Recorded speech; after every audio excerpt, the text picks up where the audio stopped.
بسم اللہ الرحمن الرحیم۔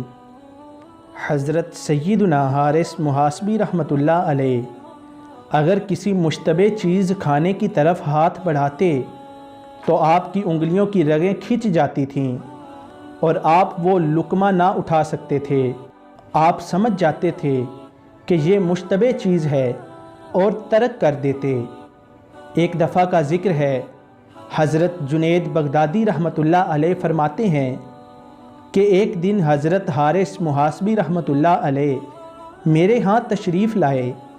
میں نے انہیں قیافہ سے بھوکا سمجھ کر عرض کیا، حضور کھانا تناول فرمائیں گے؟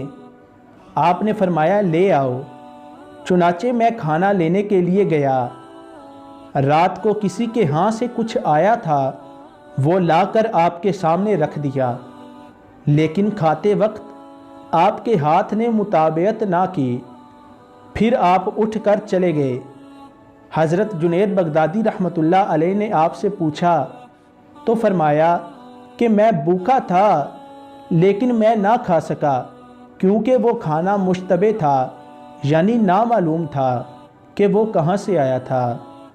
وآخر دعوانا ان الحمد للہ رب العالمین۔